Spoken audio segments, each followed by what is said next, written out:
Welcome back inside the Now Morning Show. Earlier this morning, I mentioned that the President's Pan Camp is on. The Panyard is a model for social change. It's happening from the 15th to the 19th of July, and I welcome back to the show Rodel Philip Simmons, Communication Advisor to Her Excellency, President of the Republic of Trinidad and Tobago, and Mr. Colin Graves, the President of BP Renegades. Good morning and welcome back. Good morning. Thank you. How are we doing this morning? Fantastic. First of all, let me recap. How was Father's Day at the bandstand? It was phenomenal. Well, I like that word. I like this. No, it was amazing. I don't know if you recall Father's Day was a very wet day. Yes. However, people came out in their numbers. They had a time was had by all. Yeah. No, we saw footage of it because one of our members of staff here, Lisa, she went and she sent some videos and we were able to show some of it on here. But I really wanted to know, were you feeling accomplished? Like, you set out to achieve everything that you all wanted to? I think we did. I think all the chairs were filled with standing rooms. Her Excellency was happy. Her guests were happy. I think the band performed. All the entertainers were fantastic. I think it was a really, really good initiative for the short time in which we got to pull it off, yes. Nice. And the rain stopped exactly at 4:30 as Colin predicted. Yeah, the rain was just clearing away all the bad energies to make room for the goodness that was about to happen. Thanks to technology, right? These apps keep us updated about exactly. Oh, I thought you used technology to stop the rain, or no? Just to monitor it. All right, let's get into the President's Pan Camp, because of course this model that we saw the several shows at the bandstand celebrating the national instrument, which we can proudly say now, the national instrument of Trinidad and Tobago.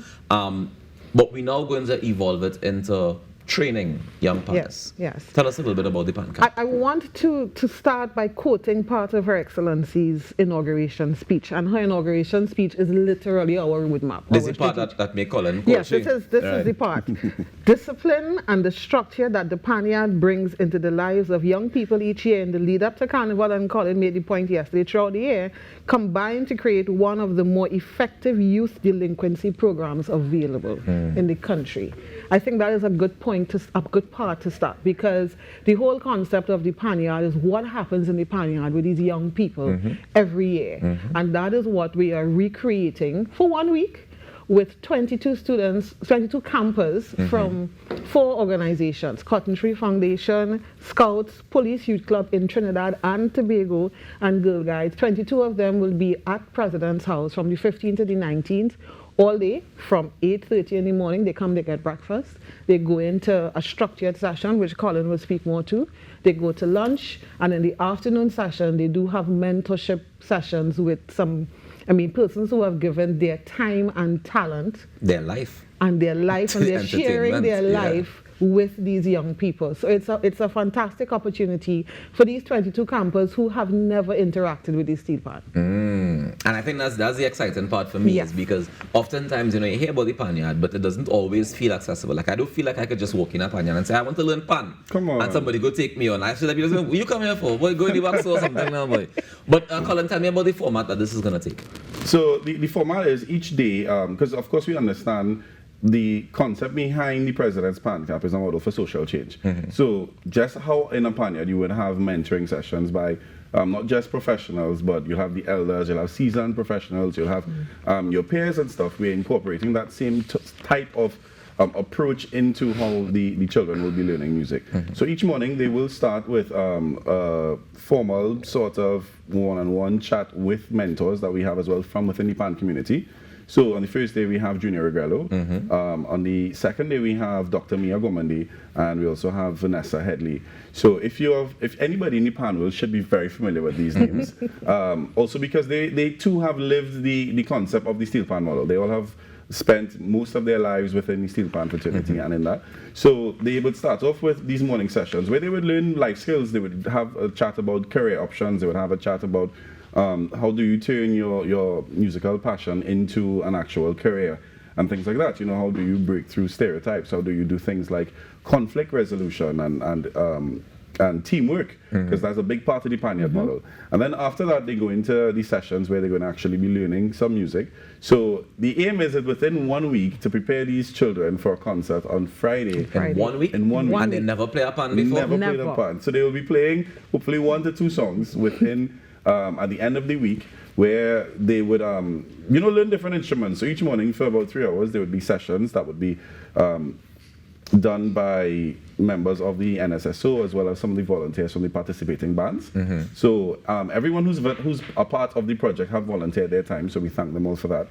And they would learn from scratch how to hold a pan stick, how to roll a scale, chromatic scale, and then some piece of music between Monday and Friday. Very ambitious. I want to know generally, if you encounter a young person in the Panyard, how long does it take to get these skills together? Well, it depends. It's just like the classroom where you have people have different styles of learning and they also have different rates at which they learn. So you have the ones that we like to call the crack shots, where they come in and in quick time, in a couple hours, they're ready to go. Yeah. Then you have the others that would need a lot more rehearsal and preparation time. But again, within the Panyard model is that we move as fast as the slowest person sometimes. So you would see where that is the session where you're going to teach the children how they are going to use the instruments to grow with each other and the concept of teamwork and helping your peers along. And so that's what we hope to foster within these sessions. And then at the end of each morning session, so this is the format each day. Monday to Friday, they start with these mentoring sessions in the morning by actual practitioners within the steel pan fraternity. And then they go into these plenary sessions that would be led. And we have names like Clarence Morris, Amrit Samaru, members of the NSSO. We have so many volunteers in between that are going to be helping with the hands-on training of these children. So it's almost like they get individual treatment almost. We're aiming for that. So the plan is that, probably every pair to 3 kids will have a mentor with them, teaching them, because we have 5 days. That's why I was concerned about this. Only 5 days, so I feel like you need one-on-one treatment, but all right, I understand. And then we break for lunch, and then the afternoon sessions is where we bring in another wave of mentors. All right, so in the other set of mentors, I see that they're expanding the conversation a little bit to talk about your brand, to talk about your career, and things like that. Tell me about some of those mentors. So in the afternoon session, we have mentors like Joshua Regrello, we have Keyshawn Julian, he's out of Tobago, we have Dr. Marshall Montano, we have 2 legends with us, Dr. Len Bugsy and Dr. Ray Holman, because part of the project is to honor these legends. We want the young persons to know who the legends in the steel band movement would be. We also have a co-lead, and of course he's the co-founder of MITCO, and we have Faith Jalezo, who of course is Miss Universe Trinidad and Tobago, and she's also part of the 40 Underfunded 40 program. She's done a lot of work with young people, and some of the topics that we're looking at that these mentors have volunteered their time, and I want to reiterate that they have volunteered their time. It's things like facing your fears and stepping into the future. Persons say think outside the box. So the topic we have is don't think outside the box. Think like there's no box. So forget the idea of boundaries. Brand me from passion to profession. So we really want to give these young persons, outside of and in addition to what they go through in the morning session, which will be intensive, it's a talk shop. It's a shop opportunity for them to engage, those of them who have never been in this environment. Being at President's House in itself could be a little intimidating, so the objective is to really relax them.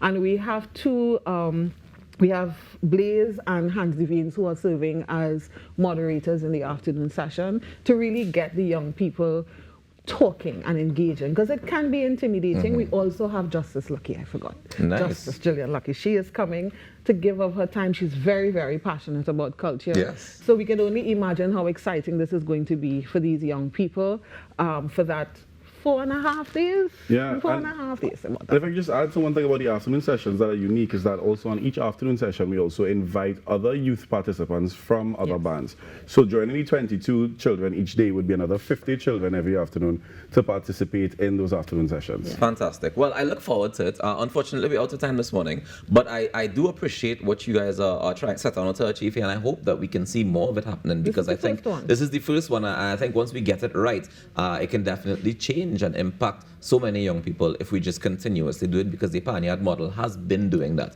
So we're taking the different aspects of it and crunching it into 1 week. And you can be a part of it, well, especially those of you who are part of the Cotton Tree Foundation, the Scouts, the Police Youth Clubs in Trinidad and Tobago, and the Girl Scouts as well. So Girl Guides, thank you both for joining us this morning and sharing this with us. And we look forward to seeing the results of it. You're going to invite me to the concert, right? I want to see what they learn to play in a week. Come on, they're learning from the best. So. Boy. Oh, boy. I love the confidence. Let's take a quick break and come back with more on the Now Morning Show. Stick around.